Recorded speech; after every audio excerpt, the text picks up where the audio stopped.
ಎಲ್ಲರಿಗೂ ನಮಸ್ಕಾರ. ನಾನು ಸುಳ್ಯ ತಾಲೂಕಿನ ಕೂತ್ಕುಂಜ ಗ್ರಾಮದ ಸಂಪ ಎಂಬಲ್ಲಿ ಮಹಾಲಿಂಗ ಅಂತ ನನ್ನ ಹೆಸರು. ನಾನು ಕ್ಷೌರಿಕ ವೃತ್ತಿ, ಕ್ಷೌರಿಕ ಜನಾಂಗದವನು. ಅದರ ಒಡೆಯಲ್ಲಿ ನಮಗೆ ಸ್ವಲ್ಪ ಕೃಷಿ ಕೂಡ ಇದೆ, ತೋಟ, ಅಡಿಕೆ ತೋಟ. ಆ ಅಡಿಕೆ ತೋಟದಲ್ಲಿ ಕೃಷಿ ಮಾಡ್ತಾ ಕೆಲವು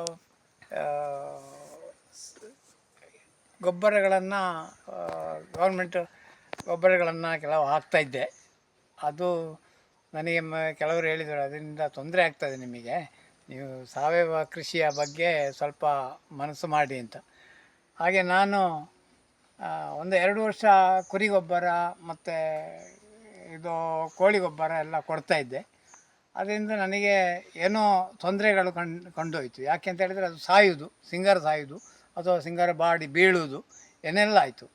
ಅಥವಾ ನಮ್ಮ ವೀಣಾ ಮೇಡಮ್ ಈ ಕಡೆ ಬಂದು ಅವರು ಹೇಳಿದರು, ನಮ್ಮ ಮಂಗಳ ಕಿಸಾನ್ ಸಮೃದ್ಧಿ ಒಂದು ಇದೆ, ಗೊಬ್ಬರ ಇದೆ, ಅದನ್ನು ನೀವು ಉಪಯೋಗ ಮಾಡಿ ನೋಡಿ, ಸ್ವಲ್ಪದಕ್ಕೆ ಉಪಯೋಗ ಮಾಡಿ ನೋಡಿ, ಆಮೇಲೆ ನಿಮಗೆ ಅದರ ಗುಣದೋಷಗಳು ಗೊತ್ತಾದ ನಂತರ ನೀವೇ ಬೇಕು ಅಂತ ಕೇಳ್ತೀರಾ ಅಂತ ಹೇಳಿದರು.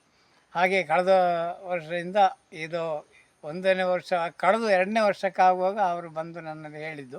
ಹಾಗೆ ಆ ವರ್ಷ ಸ್ವಲ್ಪ ತೆಗೆದುಕೊಂಡು ಒಂದು 100 ಗಿಡಗಳಿಗೆ ಅದನ್ನು ಹಾಕಿದೆ. ಅದು ಇದೇ ಗಿಡಗಳು ಈಗ 2ನೇ ವರ್ಷ ಪೂರ್ತಿಯಾಗಿ ಈಗ 3ನೇ ವರ್ಷಕ್ಕೆ ಕಾಲಿಟ್ಟಿದೆ ಅದು. ಹಾಗೆ ಅದರ ಲಕ್ಷಣಗಳು, ಅದರ ಸೋಗೆ ಮತ್ತು ಹೊಟ್ಟು ಸಿಂಗಾರಗಳೆಲ್ಲ ಈ ವರ್ಷವೇ ಕೆಲವುದರಲ್ಲಿ ಕಾಣ್ತದೆ. ಇದು ಒಂದು ಗಿಡದಲ್ಲಿ ಈಗ ಈ ವರ್ಷ 2 ಸಿಂಗಾರ ಬಿಟ್ಟಿದೆ. ಒಂದು ಸಿಂಗಾರ ಏನೋ ಅದು ಈ ವರ್ಷದ ಮಳೆ ಇದರ ತೊಂದರೆಯಿಂದಲೇ ಏನೋ ಅದು ಒಂದು ಸಿಂಗಾರ ಸ್ವಲ್ಪ ಹಾಳಾಗಿದೆ. ಅದರಲ್ಲಿ ಕಾಯಿ ಇದೆ, ಆದರೆ ಈ ಸಿಂಗಾರ ಮಾತ್ರ ಚೆನ್ನಾಗಿದೆ. ಆದರೆ ಆಚೆ ಬದಿಯಲ್ಲಿ ಒಂದು ಸಿಂಗಾರ ವಾಪಸ್ ಬಿಟ್ಟಿದೆ, ಅದು ಕೂಡ ಅದು ಹಾಳಾಗುವಂಥದ್ದಲ್ಲ, ಒಳ್ಳೆಯ ರೀತಿಯಲ್ಲಿ ಇರ್ಬೋದು ಅಂತ ನನಗೆ ಕೊಡ್ತದೆ. ಆದ ಕಾರಣ ಮುಂದಿನ ವರ್ಷಕ್ಕೆ ಇದರಿಂದ ಎಲ್ಲ ಗಿಡಗಳಲ್ಲಿ ಕೂಡ ಸಿಂಗಾರ ಬರ್ಬೋದು ಅಂತ ಹೇಳುವಂಥ ಅದರ ಲಕ್ಷಣಗಳು ನನಗೆ ಕಾಣ್ತಾ ಉಂಟು. ಹಾಗೆ ಈ ಮಂಗಳ ಕಿಸಾನ್ ಸಮೃದ್ಧಿ ಆ ಬಗ್ಗೆ ಕೆಲವರಲ್ಲಿ ವಿಚಾರಿಸಿದೆ.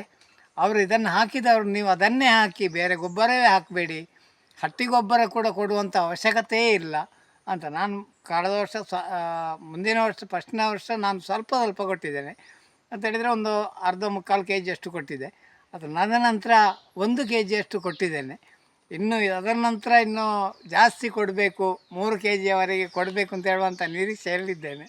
ಹಾಗೆ ಅವರು ಮೇಡಮ್ ಹೇಳಿದರು, ಸ್ವಲ್ಪ ನೀವು ಇದನ್ನು ಗೊಬ್ಬರ ಸ್ವಲ್ಪ ಜಾಸ್ತಿ ಕೊಡಿ, ಎಷ್ಟು ಕೊಟ್ಟರೆ ಖಂಡಿತ ನಿಮಗೆ ಒಳ್ಳೆ ರಿಸಲ್ಟ್ ಬರ್ತದೆ ಅಂತ.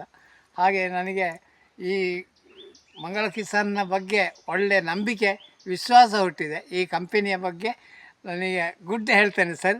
ಹಾಗೆ ನಿಮ್ಮ ಒಂದು ಈ ಕಂಪೆನಿಯಿಂದ ಪರಿಸರದ ಜನಗಳಿಗೆ, ಕೃಷಿಯ ಒಂದು ಅವಲಂಬನೆಯಲ್ಲಿ ತೊಡಗಿಸಿಕೊಂಡವರಿಗೆ ಎಲ್ರಿಗೂ ಒಂದು ಒಳ್ಳೆಯ ಫಸಲು ಸಿಕ್ಕಿ ಸಂತುಷ್ಟರಾಗಲಿ ಅಂತ ನಾನು ಹೇಳ್ತಾ ಇದ್ದೇನೆ ಸರ್.